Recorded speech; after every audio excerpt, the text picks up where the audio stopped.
परम आदरणीय श्री कपिल देव जी, हमारे मंच पर आसीन अन्य अतिथिगण, इधर बाएं तरफ जो मंच बना है इस पर हमारे अतिथिगण, और सबसे अधिक महत्वपूर्ण जो दिव्यांगजन जिनके लिए आज वस्त्र एवं अन्य वितरण के लिए बुलाया गया है, वे हमारे कलाकार साथी और इस बहुत ही बेहतर कार्यक्रम का आयोजन करने वाले सूबेदार स्नेही जी।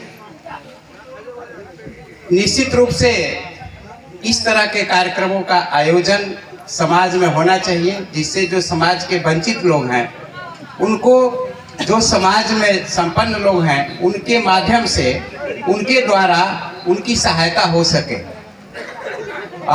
यहाँ आकर के हमें बहुत अच्छा लगा। यहाँ दिव्यांगजन हमारे बीच में देख रहे हैं, और एक जो सबसे बड़ी बात आप सब लोगों ने पता नहीं केयर किया है कि नहीं, एक हमारी दिव्यांग यहाँ पर जो कलाकार प्रस्तुत कर रहे थे, अंतर मन से जो उनके पास था, जो सामर्थ्य था, उन्होंने जाकर के वहाँ पर दिया। यह सामर्थ्य किसी करोड़पति के करोड़ों रुपए दान करने से भी मैं समझता हूँ कि वो बहुत ही उससे कहीं ज़्यादा जो है धनवान था। और इनको किसी ने किसी प्रकार से कोई प्रशिक्षित नहीं किया था, इनके दिल से ये उद्गार निकला था और उस कलाकार को आपने जो है सम्मानित किया था। साथियों, मैं बचपन की एक छोटी सी बात से प्रस्तुत करता हूँ। बचपन में जब हम लोग खेतों में काम करते थे तो सुबह में जल्दी से 4 बजे घर के सब लोग उठ करके और जाते थे, और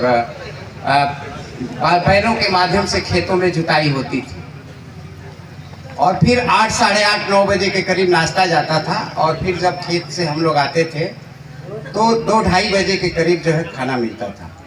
एक बहू आई शादी हो करके, और वो जो किसान उनके ससुर थे तो करीब 2, 2:30 बजे के करीब ताज़ा खाना खा रहे थे। बहू ने ताज़ा खाना बना करके दिया था।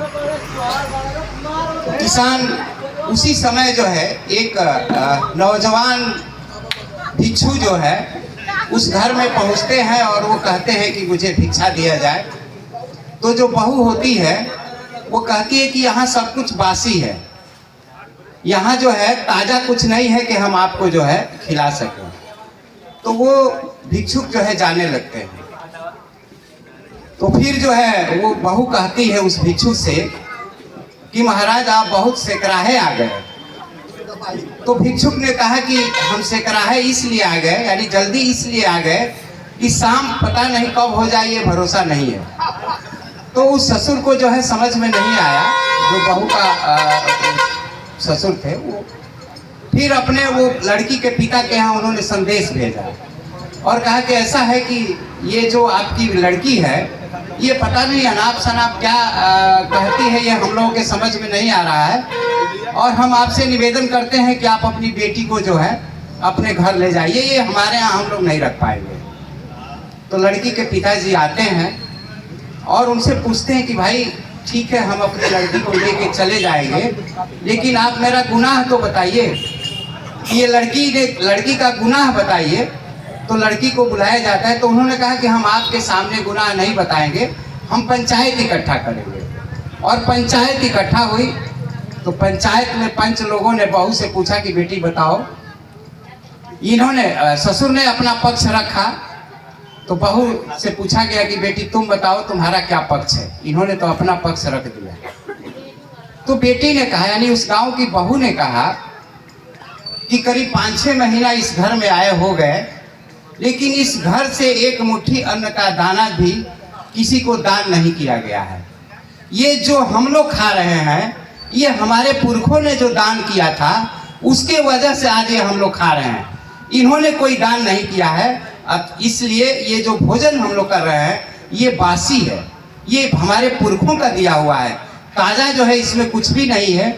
इसलिए मैंने उस सन्यासी से कहा, उस भिक्षुक से कहा कि यहाँ सब बासी है, यहाँ कोई ताज़ा नहीं है कि हम आपको दे सकें। दूसरा सवाल था कि इन्होंने, जो बहू ने कहा था कि आप बहुत सेकराहे चले आए, तो नौजवान साधु था, तो उसने ये कहा कि मैं जल्दी इसलिए आ गया कि चौथापन पता नहीं कब आ जाए, मृत्यु किसी के बस में नहीं है, तो इसलिए मैं जल्दी से चला आया, साधु बन गया कि पता नहीं कम ऋतु आ जाए तो हम साधु बन करके कल्याण करें लोगों का।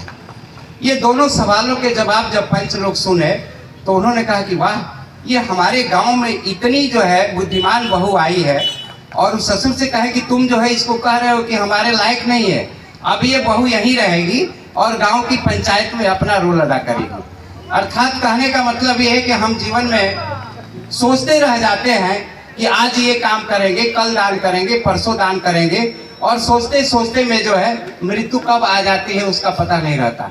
लेकिन हम सूबेदार सनेही जी को धन्यवाद ज्ञापित करते हैं अपने नेहरू युवा केंद्र परिवार की तरफ से कि इन्होंने इसको अभी सेकराहे जो है शुरू कर दिया कि पता नहीं चौथापन कब आ जाए, कब मृत्यु हो जाए, तो हम ज़्यादा से ज़्यादा जो है लोगों का भला कर सकें।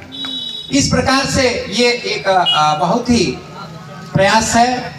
और बाबा साहब अम्बेडकर का नाम अभी हमारे कलाकार साथियों ने, हमारे पूर्व के वक्ता साथियों ने लिया है।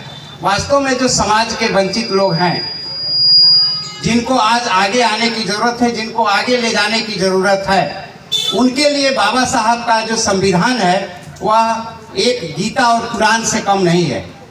मैं ज़्यादा बात नहीं करूँगा, समय बहुत कम है, लेकिन दो बात मैं कहूँगा कि न्यूटन का भी नियम है, विज्ञान का भी नियम है कि क्रिया के बराबर जो है प्रतिक्रिया होती है। तो जो हम किसी को देंगे, यानी आज समाज में यहाँ जितने लोग बैठे हैं, हम दिव्यांग जनों को या गरीब लोगों को या समाज के वंचित लोगों को कुछ दे रहे हैं, तो निश्चित रूप से उसका प्रतिफल जो है हमें किसी न किसी रूप में मिलेगा।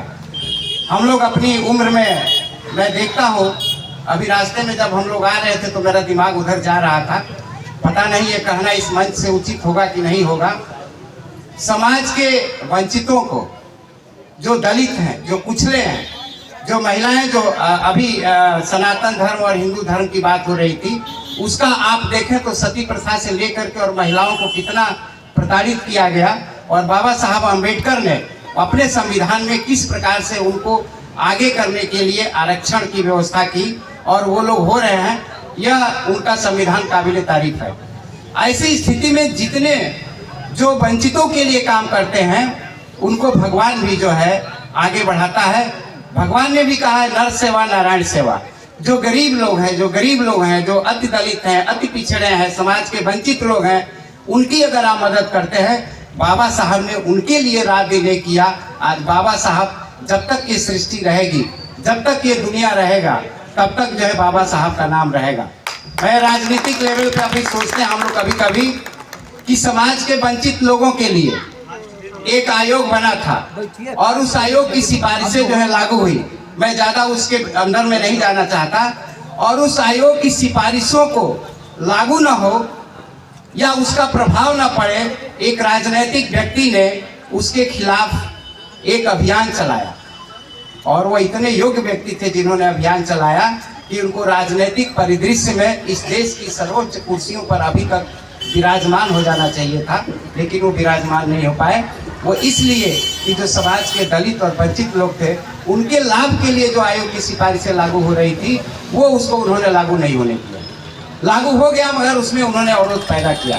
दूसरा मेरा दृष्टिकोण अभी जाता है कि हमारे समाज में सरकारी जॉब में जो लोग हैं, उनको 60 साल तक सेवाएं देते हैं, वो अपने नाते रिश्तेदारी और सब कुछ भूल जाते हैं समाज की सेवा के लिए जो उनका विभाग उत्तरदायित्व देता है।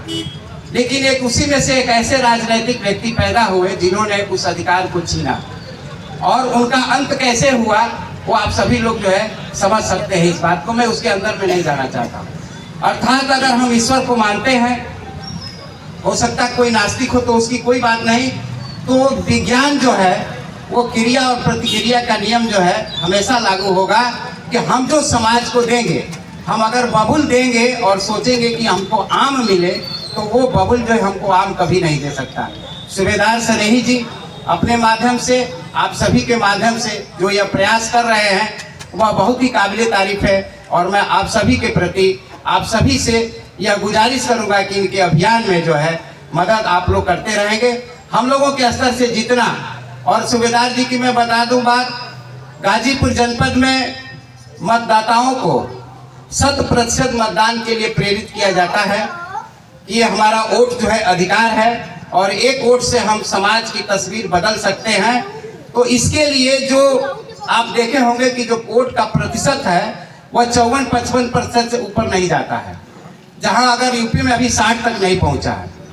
तो अगर गाजीपुर में करीब पिछले 3-4 बार के प्रयास में 4% मतों में बढ़ोतरी हुई है, और मैं दावे के साथ कह सकता हूं कि उन 4% के मतों के बढ़ोतरी में हमारे सूबेदार सनेही जी का महत्वपूर्ण योगदान रहा है, क्योंकि इन्होंने गांव-गांव, शहर-शहर, नगर-नगर जाकर के वोटर अवेयरनेस कार्यक्रम को अपने गीतों के माध्यम से, चाहे वह जिला प्रशासन जनपद स्तर पर हो या ब्लॉक लेवल पर गाँव में। हमें याद है अभी जब हम लोग रास्ते में आ रहे थे तो प्राइमरी विद्यालय का बाएं तरफ तो हम लोग मतदाता रथ लेकर के आए थे, उसमें आपने बड़ी अच्छी भूमिका निभाई थी। इनका बहुत बड़ा रोल है लोकतंत्र के इस अमूल्य योगदान में कि इन्होंने जो 4% वोट बढ़ा है उसमें बढ़ाने का इन्होंने प्रयास किया, और उसमें इनका अतुलनीय योगदान है। मैं पुनः इस कार्यक्रम के आयोजन की शुभकामनाएं देता हूं और उम्मीद करता हूं कि भाई सूबेदार जी इस कार्यक्रम को अनवरत प्रतिवर्ष चलाएंगे। हम लोगों का जितना सहयोग हो सकता है आपका इसमें करेंगे। बहुत बहुत धन्यवाद।